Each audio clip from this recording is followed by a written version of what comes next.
Hello, everyone. Welcome to our webinar. We're going to give everyone a moment to get into the room. Your folks still filing in.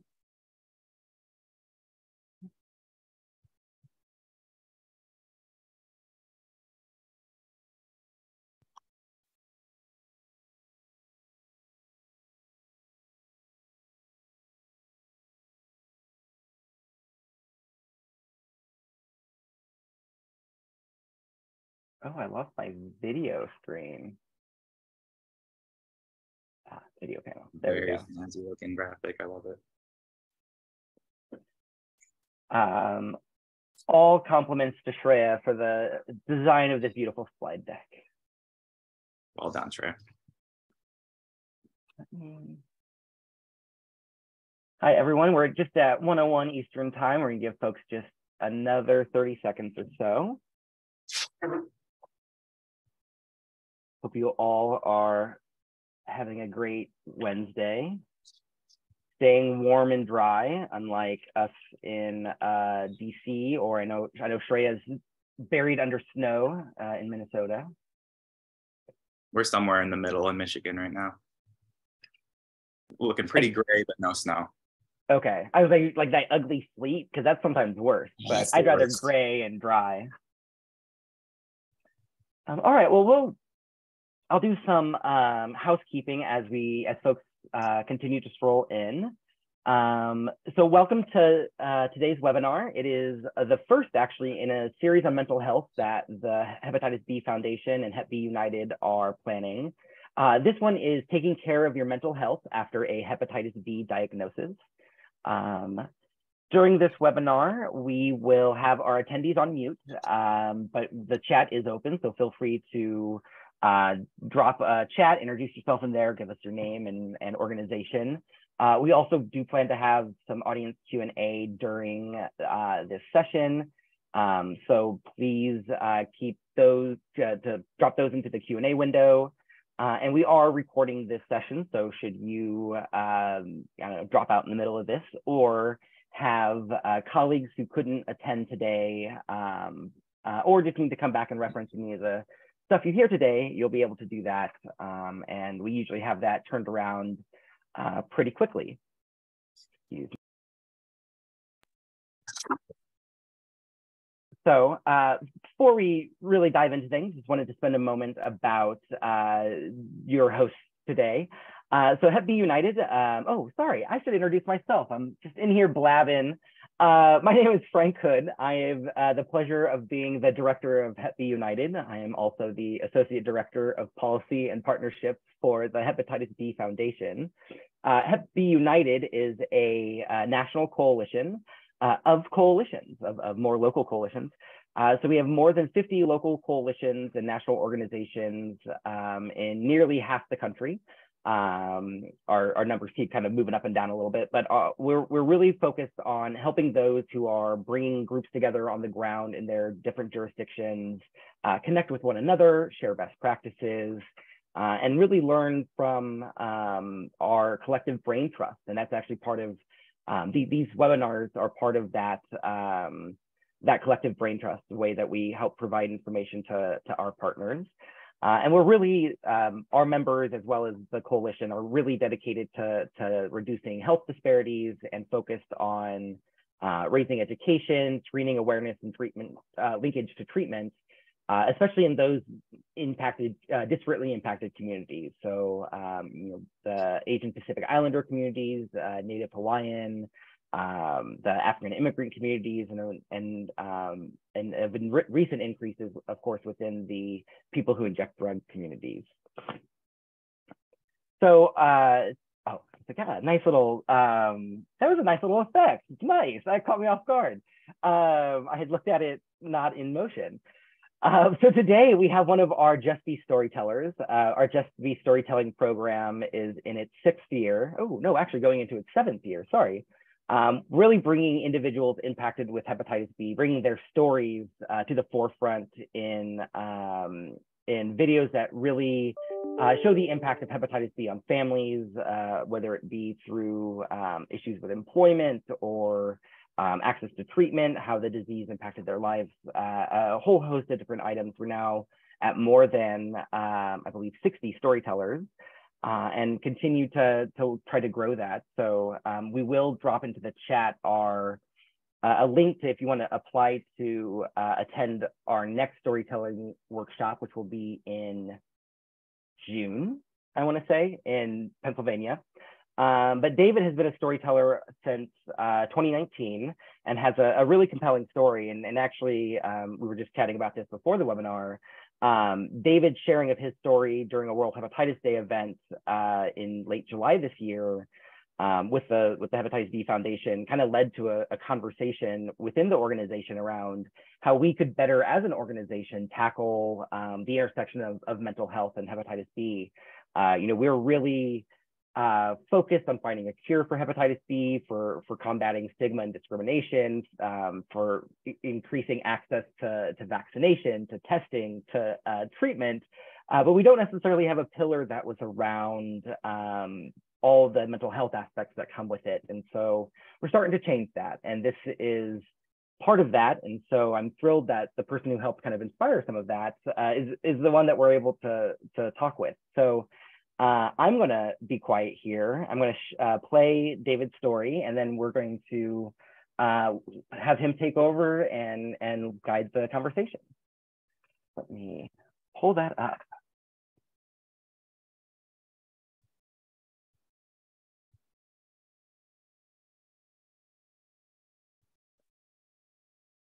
The joys of Zoom. All right.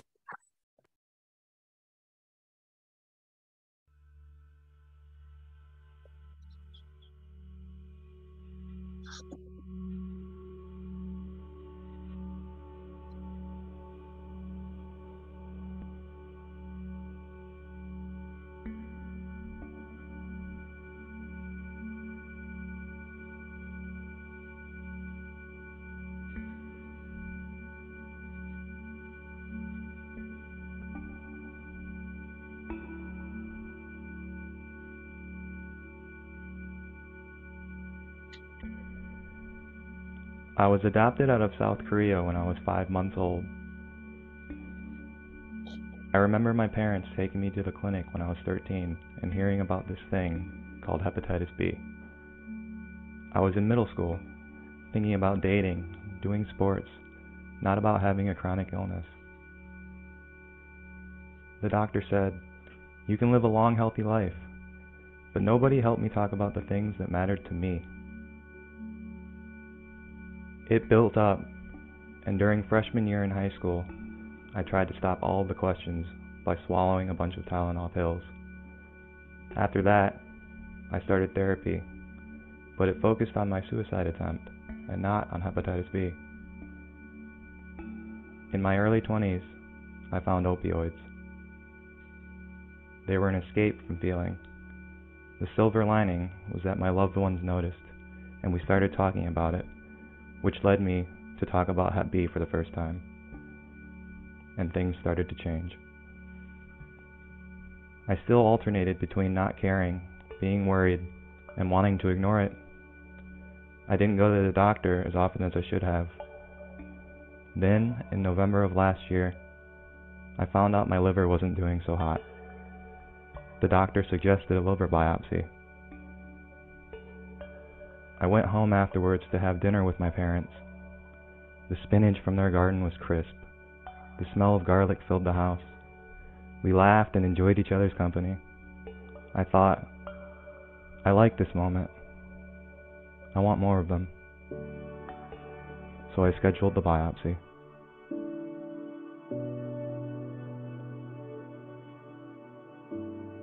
It's been a wild ride. I'm on medication now. Most days are still tough, but my liver is healthy. The struggles and successes, they're all linked together. I feel more comfortable in my own skin. I'm learning from my past, and I'm living with hepatitis B. Just to be honest.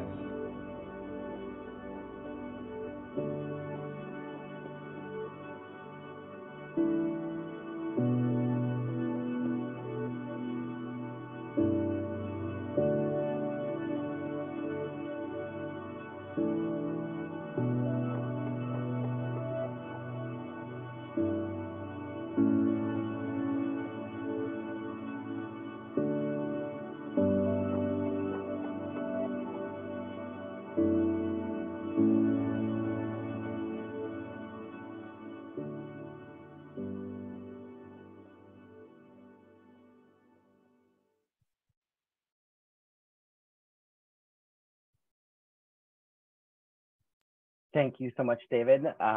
Just wanted to say, you know, many folks struggle to, as you have shared and will share, struggle to share their hepatitis B diagnosis. And I know many also struggle to talk, you know, to others about, you know, mental health struggles or struggles with substance use. And so just really wanted to say thank you for not only being open about those, but being willing to be, you know, publicly open about those, both as part of the storytelling and again here today. So really appreciate you, you know, being an advocate for others experiencing this, and really am looking forward to hearing what you have today. Thank you so much for the intro, Frank. Kind of just want to touch on really quick, after watching that video, it's always a good reminder to me that at times when I feel most alone, I think that having found my voice as a patient and patient advocate has essentially spread my wings out into the world and made the world a lot less big to me when I think about it in broad terms. And every time I see that video, it moves me in a different way, but mostly just a feeling of pride and love for myself, which is something that I've struggled with mightily my whole life. And it's just wanted to take a quick sec to pat myself on the back for the journey I've come along through. And just every time I see that video, it just reminds me of some of the best aspects of myself. And it's just my great honor and pleasure to be able to talk with all of you about my journey through my hepatitis B diagnosis and my journey through my mental health that is inextricably linked with that. And just a quick kind of rundown on what I'd like to be talking to you all about today. The video did a great job at hitting some broad points of key moments in my Hep B journey, but I want to divulge a little bit more into the initial diagnosis first, and the kind of the moments that followed that, and the time period in which I think was very defining for me as a person. So in the video, when I talked about being 13 and having my parents take me to the clinic to have this conversation about hepatitis B, up until that day, that was the first time I had ever heard about Hep B or had talked about it with anyone. You know, I had heard the word hepatitis mentioned because I don't know exactly where this was in media or in passing conversation, but I remember when I was taken to the clinic at 13, I was already fearful before we even got in the car. I remember my parents, you know, they're very, very, very communicative and supportive parents. I always felt as a child that I could come to either my mom or my dad with any problem and would be able to tell them without fear of judgment or fear of unjust punishment. I would always have a parent that was willing to listen to me and willing to give me a hug if I needed one. And I always feel, when I think about this period in my life, of, was this the right thing to do, or was this done correctly? And the more I look back on it as an adult and kind of throughout my life, I feel like for them, that was the only decision that they could make. They had known I was hepatitis B positive throughout my childhood, and I received regular liver function tests, but never questioned it, because to me, it was just going to the doctor and getting some blood drawn. And when I had that talk with them before leaving for this clinic visit, they essentially told me that I had a chronic liver disease, and it was a serious matter, and that I've had it since I was born, and that they would be taking me to a clinic to where a physician could answer any questions I might have about it.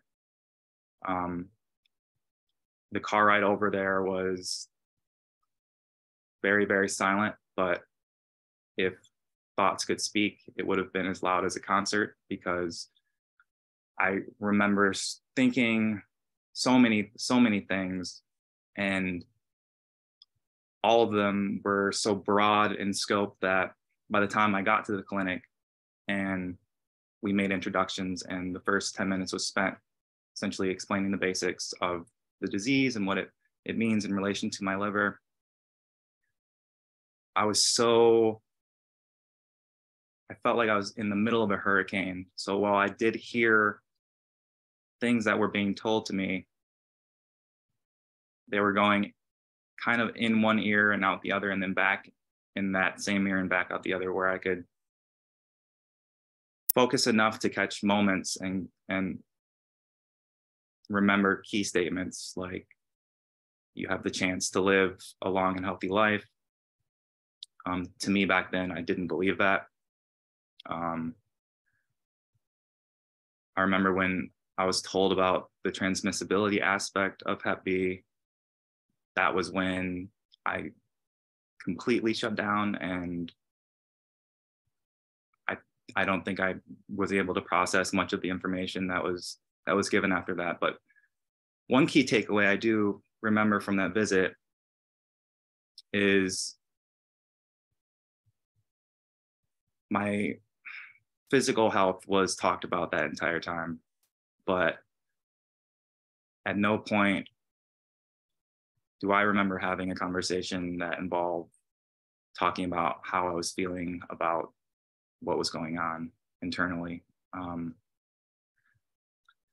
I felt like, since it wasn't being brought up, that this could potentially be a very scary thing. And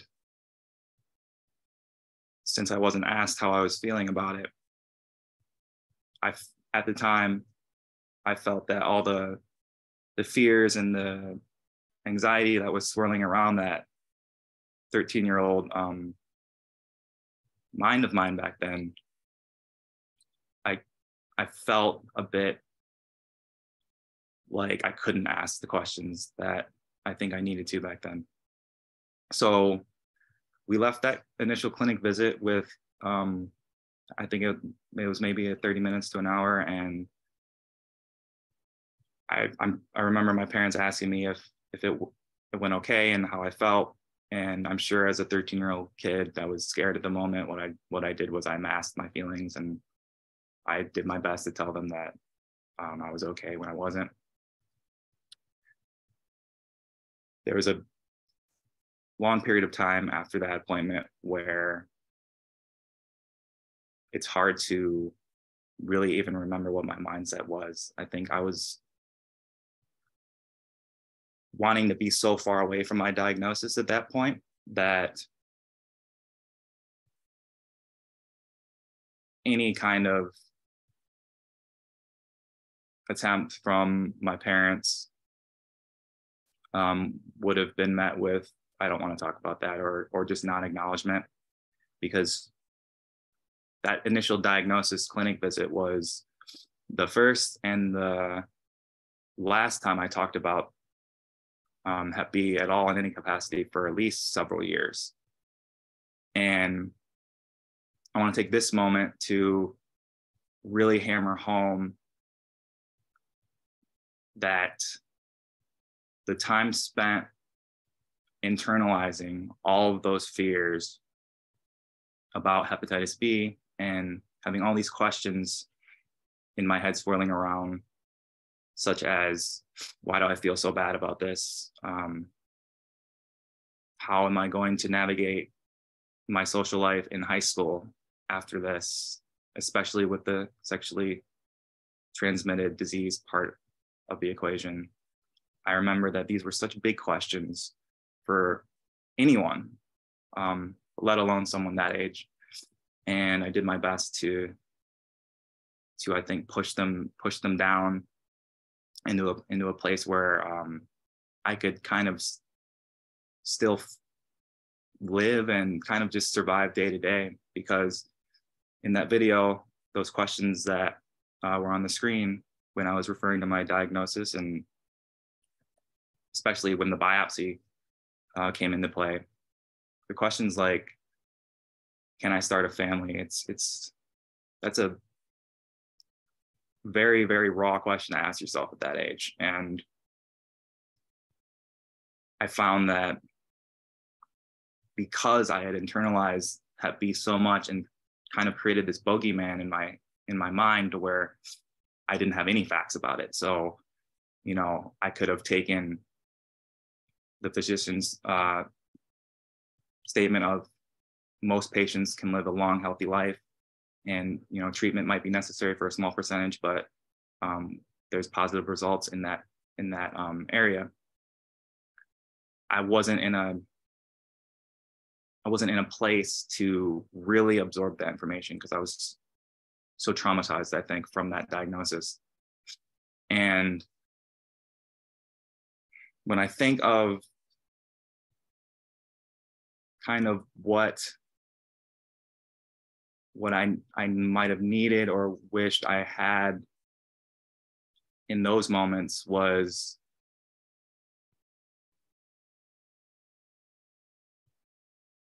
an environment to where all aspects of being diagnosed with Hep B were gone through.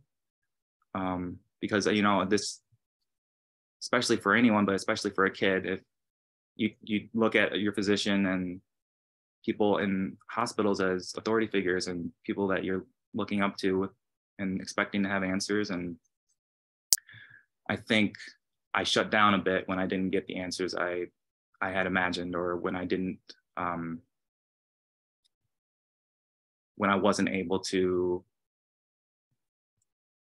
ask the questions that were going through my mind. Because, you know, the years that followed that initial clinic visit, a lot happened. And I think looking back that I didn't have as many resources, or I didn't have access to the resources that I think could have really helped in some key moments, to where we went back to the clinic maybe about 12 to 15 months after my initial visit. And again, I had more time to prepare some questions this time. And what I ended up asking them was how I could potentially be able to drink alcohol and be healthy, and kind of just like be able to live the lifestyle that I imagined would make high school easier for me, with being social and drinking, and kind of, in a way, ignoring or being able to push aside that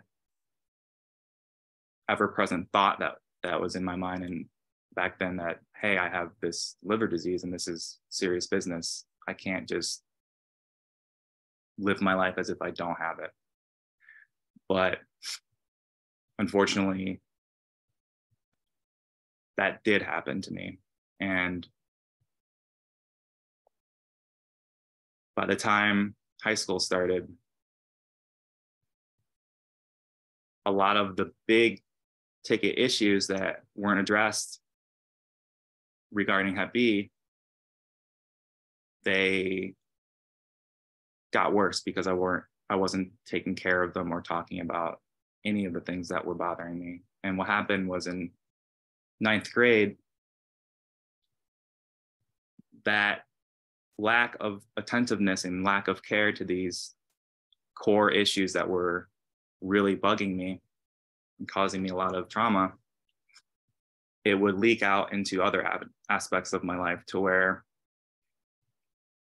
I wasn't necessarily the best student, but I prided myself in studying and, you know, achieving decent grades and, you know, being respected by my teachers. And I remember over time, it just started so slowly, but it moved so quickly that first semester back in school after that diagnosis, because the diagnosis was after eighth grade, or halfway between eighth grade, and then my suicide attempt was almost a year and a half later, that winter in ninth grade after winter break. And I think what happened was so much stress and so much confusion about what I was living with. And like at that point in my life, you know, I had gotten that little information from the clinician that day, but I wasn't on the internet like we are now, and there weren't readily available resources like they are now. So essentially I was kind of just living completely separated from my disease. You know, I would again still go to the clinic and get my yearly blood draws, and at that point in my life that had just become so routine I didn't even really consider it taking care of my health. But there's a certain point where when you ignore a big issue for too long, it really starts to seep in. So like I said, I was starting to struggle with my grades. I was starting to struggle with even, you know, being able to be in a student mindset and to want to learn when I was in school. I remember, you know, just kind of my whole mindset about what it meant to wake up in the morning, what my goals were, and what it meant to go to sleep that night got completely turned upside on its head, to where I didn't really know.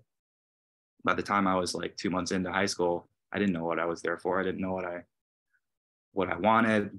I certainly didn't feel like I was a healthy person. And so what happened was there was a key stressor moment where I was prepared to play in a band concert. I wasn't prepared for it, because with my private lessons and practice with depression, and what I didn't know at the time was depression, those kind of things can easily fall off, and you can stop doing your hobbies as consistently and stop kind of caring about the things that bring you joy in your life as much. And after that kind of just 2 months of feeling like I didn't want to be in school, which is kind of a new feeling for me, I started to do whatever I could to not have to be in that environment. And you know, that involved me is staying home from school, you know, begging my parents, and on days where, you know, I had to go, I would just be as kind of in my own world and in my own shell as possible. And school was a miserable experience in that regard, because it just was, the minute I got there, I wanted to leave. So, you know, these were all, looking back, these were all, you know, symptoms of depression that were creeping up on me at the time, and I didn't know how to recognize them. So what happened was little problems, big problems, they weren't being addressed. So everything built up to the point where, you know, even getting up to decide whether to try not to go to school or not was overwhelming. And at that point, it was so hard for me as just a teenager, you know, however, not exactly sure who I was back then or who I identified as, besides, you know, this struggling kid. But school just became so overwhelming and I didn't feel like I had any kind of outlet to talk about any of the Hep B issues, because that was prospect of having my personal health issues spread in a way that wasn't of my choosing. That possibility scared me to a degree to where I didn't I didn't have a support outlet in friends or teachers or even school counselor or anything like that. So to me, you know, wrong as it may have been back then, I didn't think of any of the communities I was a part of as support networks. So when it came to this band concert and, you know, me knowing I had to go, I think everything kind of came to a head that night, and all the fears of my hepatitis B that kind of, you know, buried themselves deep within the back of my mind those months and years, or at that time after that initial diagnosis. You know, it all came out that night, and I remember just thinking about those big questions over and over and over again, and they were right in the forefront, and I wasn't able to push them back. And it was so overwhelming not being able to answer those, for one, and then also any kind of semblance of an answer I could come up with in my mind was, there's no way you're gonna be able to get through living with hepatitis B. Are you crazy? You can barely get through high school. So I, you know, took that that feeling of hopelessness and desperation kind of to its conclusion that night, and unfortunately it resulted in me attempting suicide. And you know, that was a very key point in my life looking back, you know, obviously. And I tend to view it certain ways depending on how I'm feeling some days, but I think, you know, I've always been a person that has been about the journey of my life, and I think that's true for everybody, that we all have moments and ebbs and flows, and that moment led me to talking to you all today about my experience through that moment, and the things that I can sort of see now, that kind of looking at it with a kinder lens. I remember, you know, in the moment back then, I was thinking I was a basket case, and that was, you know, something was fundamentally broken in me, and that there was just no fixing it.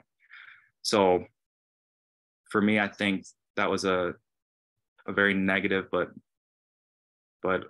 key pivotal moment where I was sort of, you know, taken from having these mental health issues as this 13-year-old to kind of having those feelings all expressed in that really desperate way. And it was a, you know, as much of a suicide attempt as it was as a call for help. And I think at the time that was the only way I knew how to call for help. And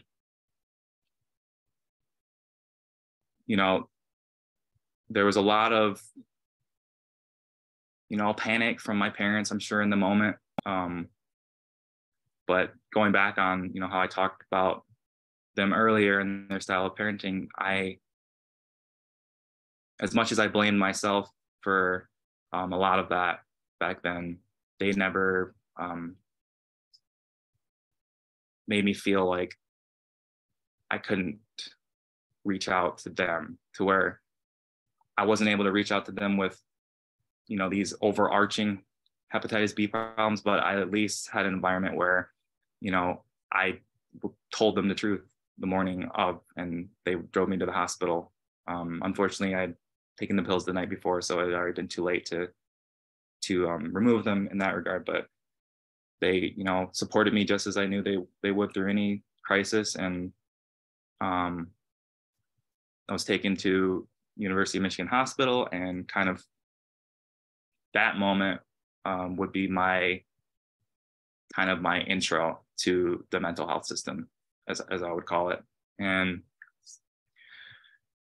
for a lot of people listening, you know, I think that a lot of this, you know, while I was very young when I was going through this, that doesn't mean that a lot of the same feelings don't affect me nowadays when I'm going through similar struggles. You know, because we as adults can feel hopeless and feel scared and feel afraid, and there's nothing childish about that at all. And I think that when I was,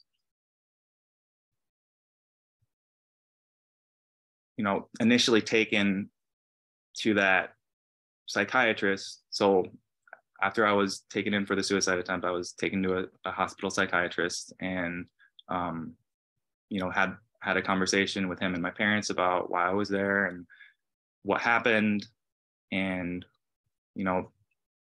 what I was feeling to have that event come to that point. And as a teenager, I can clearly remember that I didn't want help back then. It might have deep down maybe wanted it, but I might not have felt like I deserved it or even knew how to handle it. So any attempts to kind of work through therapy back then was me kind of just, purposely obfuscating whether I wanted help or not. So when I think about my first few years in therapy and working with psychiatrists and psychologists about the possibility of antidepressant medication or behavioral technique changes like cognitive behavioral therapy, when I was younger, that was a very popular kind of newish at the time method of therapy that people were looking into. And I remember being asked if I was interested at the time, and I was around 14 and a half, 15. I just crossed the I's and dotted the T's, so to speak, and said, what I thought the therapist and psychiatrist wanted me to hear. I remember I tried Prozac for a time, but there's a kind of like to take this moment to say, as a patient or as anybody, when you're going through a time in your life where you feel that mental health services might be something that could benefit you, it can feel really, really overwhelming to know where to start. And looking back on those initial visits I had when I was a teenager, a lot of that was kind of regimented and in response to an event. Whereas for kind of, any Hep B patient that's being diagnosed and not necessarily in that same headspace, but very, very concerned and kind of just confused about their diagnosis, I think that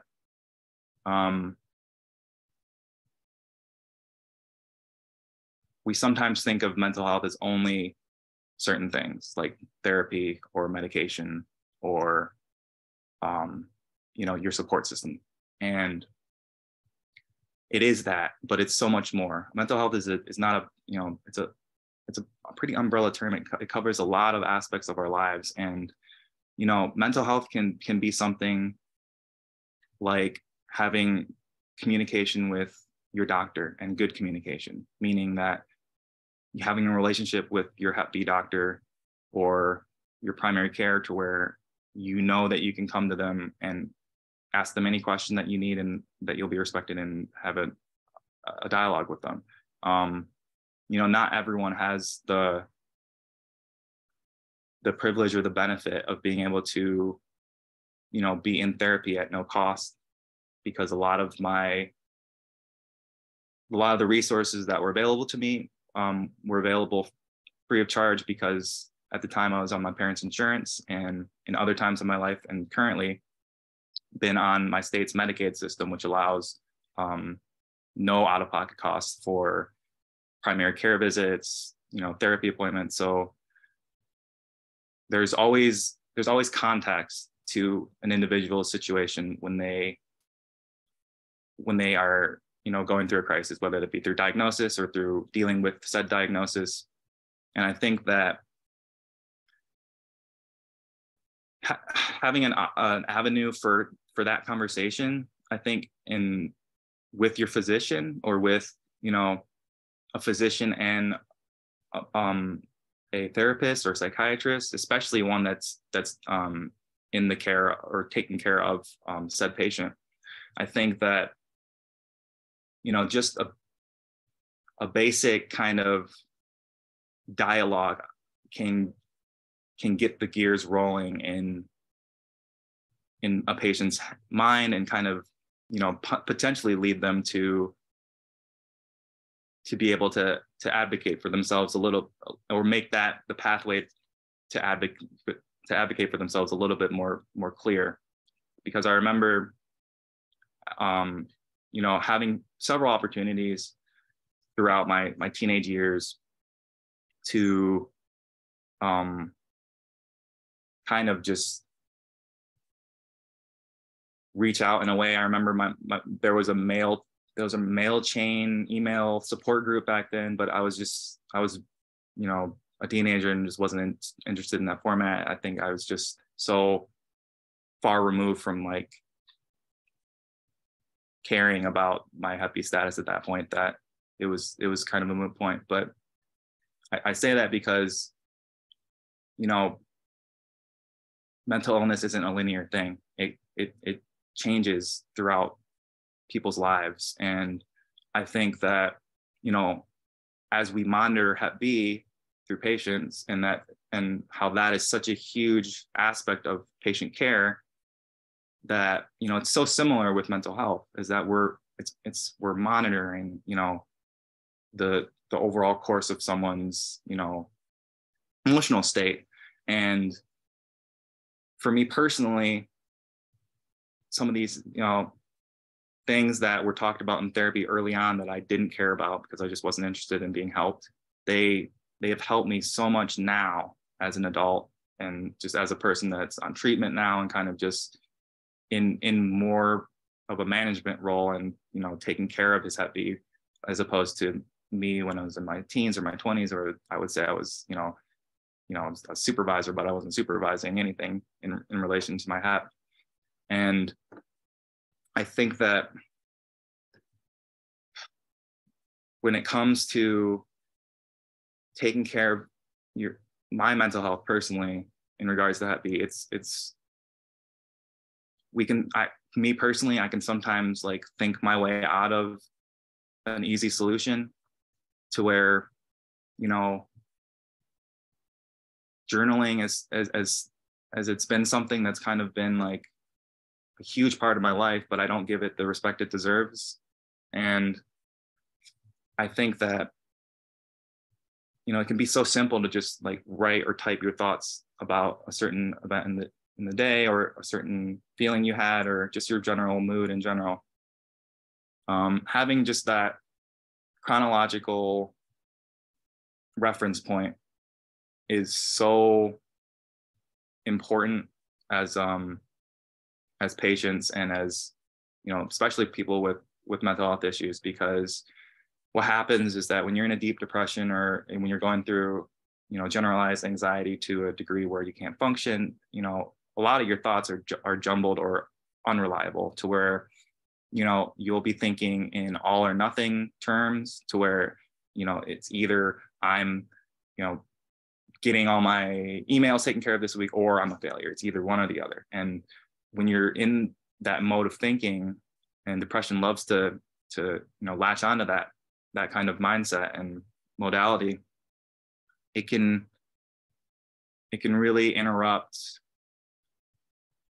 concrete positive actions that might not seem like much if you just break it down day by day. But over the course of a year, if you're journaling 2 times a day or 1 time a day, that's a invaluable resource for you first of all, but your doctor, your therapist, your psychiatrist.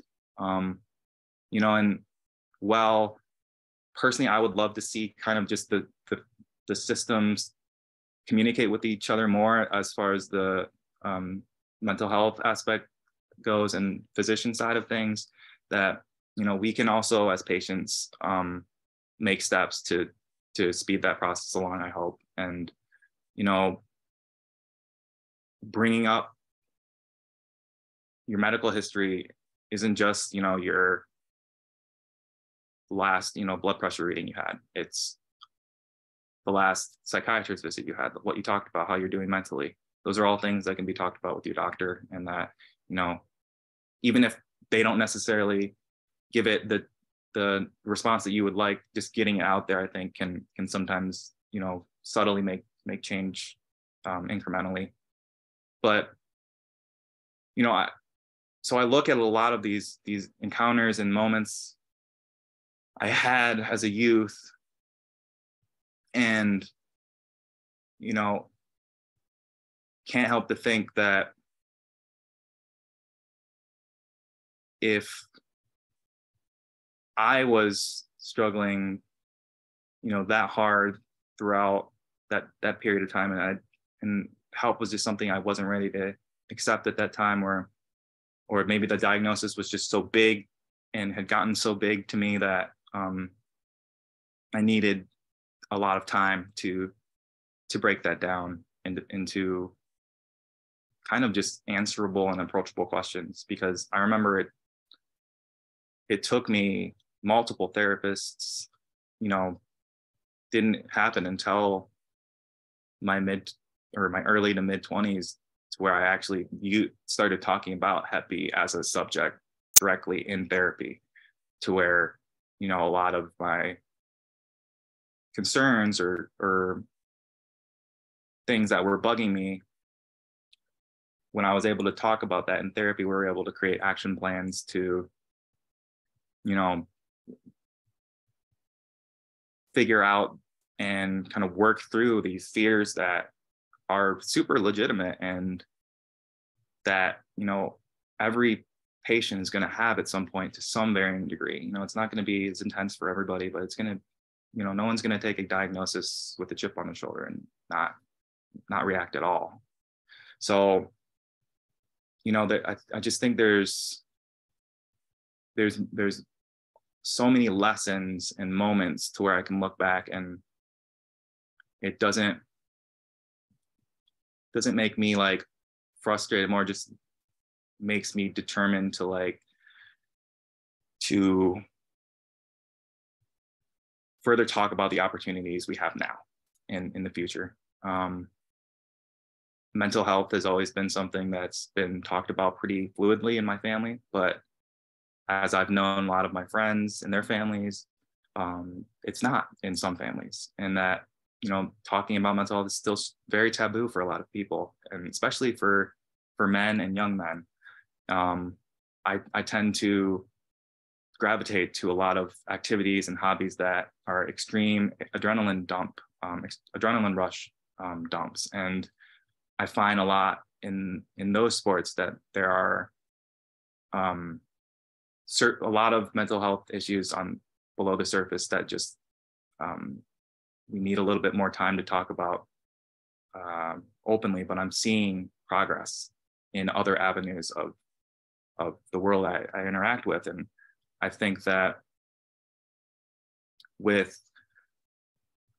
how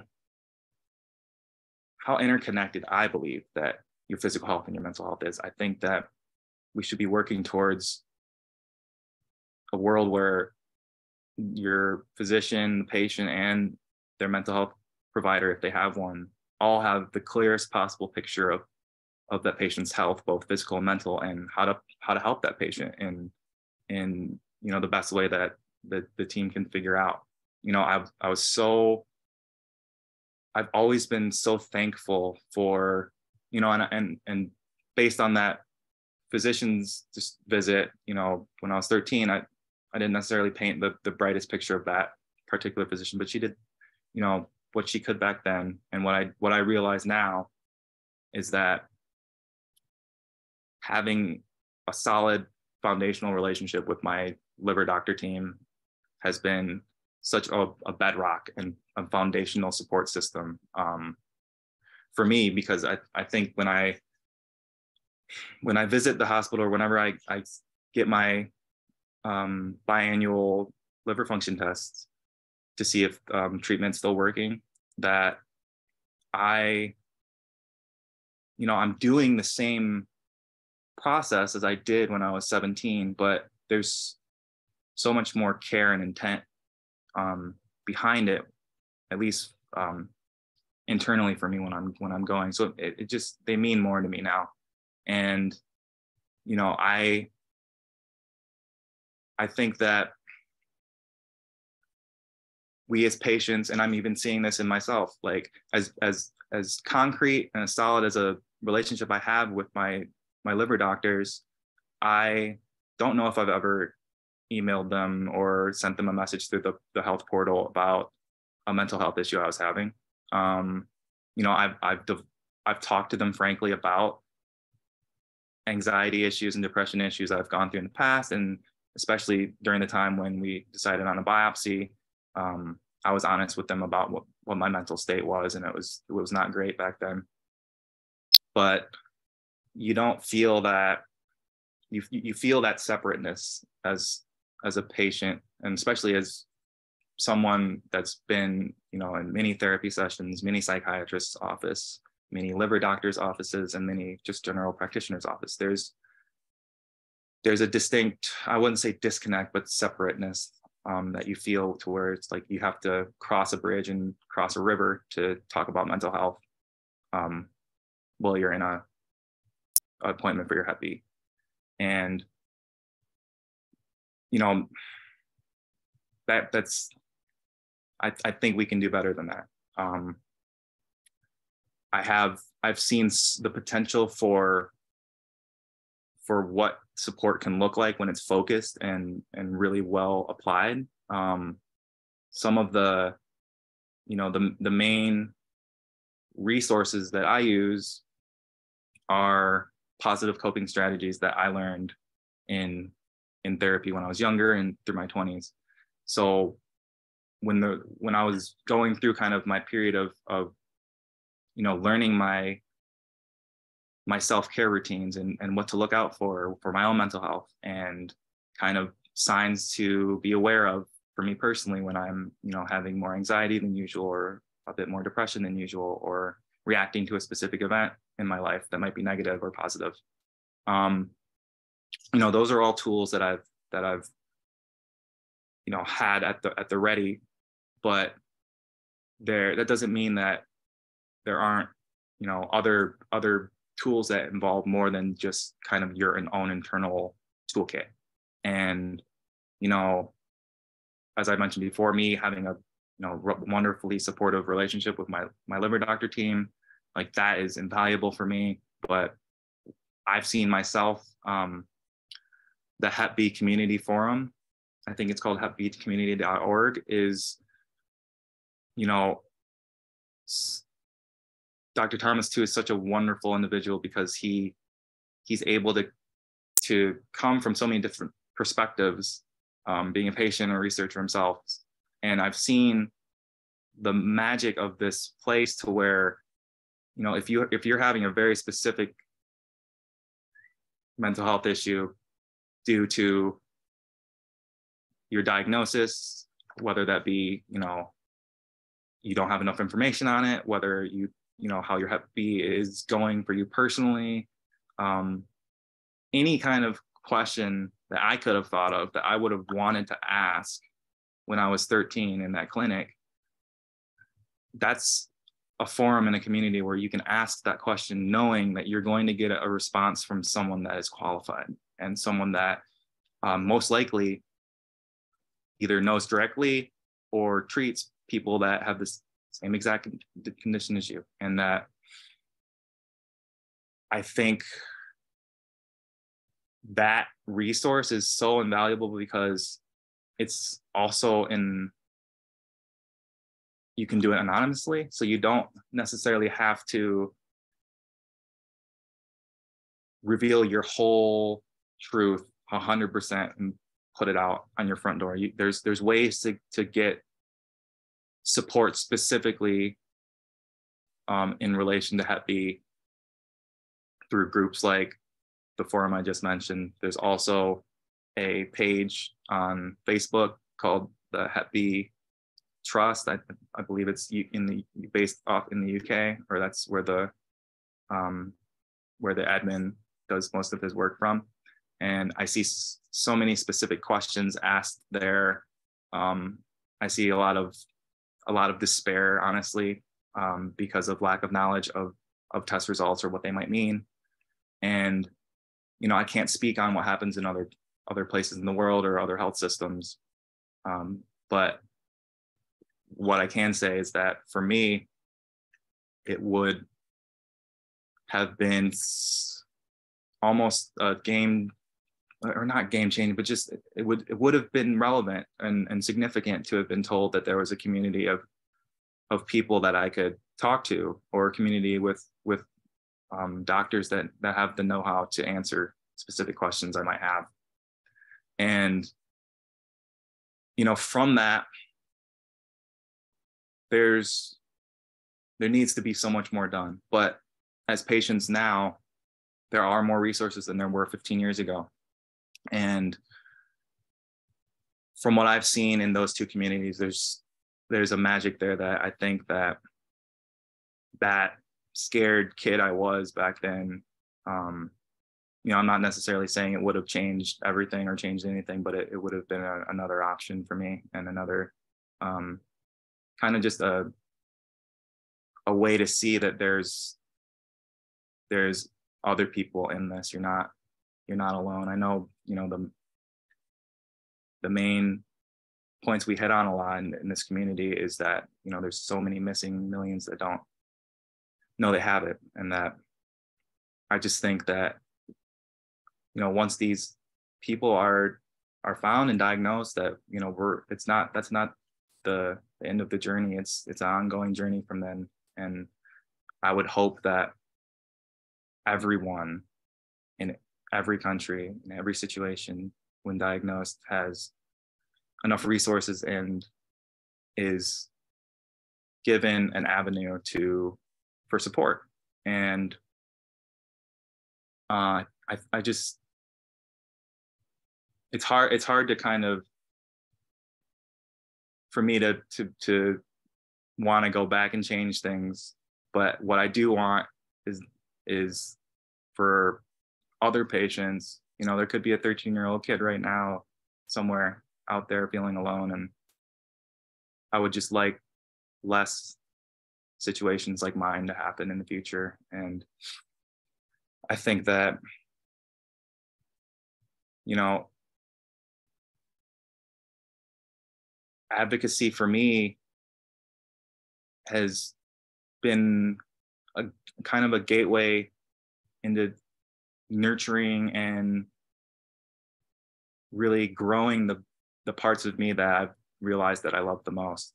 And for someone that's struggled with depression and social anxiety, a lot of issues stemming on how I think others might perceive me or how I perceive myself, being able to say that today is pretty huge, because us people with chronic depression, we come up with very creative ways to very creative reasons to why we're not good enough. And I think today I just feel so grateful for this opportunity, because it's something I care so deeply about. And that when you're talking about something like that wholeheartedly, it's hard not to feel like you are who you are, you know. And it's hard not for me to feel like I'm here and I love myself and I'm going to get through this, you know, every day, regardless of how hard it is, because I've got more work to do. And there's a lot of people that still feel alone because of this disease, and, you know, we got to change that. And I think that having conversations about the mental health aspect of diagnosis, and, you know, all the struggles that come with that kind of invisible side, much like hepatitis B has been called the invisible disease. It's I think there's a lot of metaphor and a lot to compare there in both of those worlds. So it's good to be able to touch on this. I really appreciate the opportunity and the time you've all given me today. David, thank you so much for everything. That I'm having many feelings right now. I do want to note, Ken here in the chat said, David, you are a superhero, bro. And so I definitely want to say that, because I think there's nothing better I could say to that regard. We are at time. I wanted to fly. We don't have any questions in the chat. I think you did a fantastic job covering a wide breadth of things. Just a couple of things I wanted to note really quickly.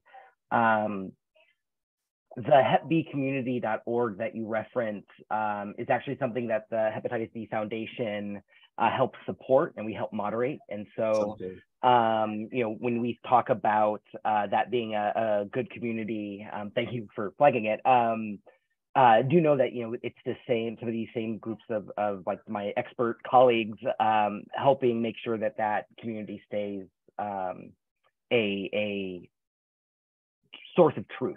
And a safe place to go. Again, want to reiterate that this is a series. And so for those of you in attendance, if you have thoughts about different areas of mental health and hepatitis B that you would love to get tackled, we are willing to do the legwork to find an expert in a specific area to bring on to everyone. So please keep that in mind, and let us know what sort of resources would be good. And I just wanted to, the last note, David, so as someone who has experienced their own traumas in life, especially growing up, I really just appreciate your comment around, like, you were a 13-year-old having very not childish feelings, and that someone who will have those same feelings as an adult receiving a similar diagnosis should be kind of treated the same way. And I think that thought of this thought of like, oh yeah, they're only 8 or 10 or 13, they're just a kid, what do they know? It's a bad one. Kids have very complex emotions and have very complex understanding of what's happening, and treating them with maturity is the first step of helping be supportive of them. And so I really thank you for flagging that need for us to treating people like adults doesn't start at 18, and that's really important. So thank you so much. Just seeing there's some stuff thrown in here. Oh yeah, and you answered it. Great. Okay. So yeah, just thank you so much, David. This is going to be recorded. This has been recorded, and Shreya will send it out. It'll also be posted on our various pieces. David, any parting words? I just look forward to how much progress we've made the next time I talk about this. Oh, that's a great call to action, and puts the onus on all of us. So thank you very much. And if we don't see you all, have a great December, and see you in the new year. Thank you, everyone.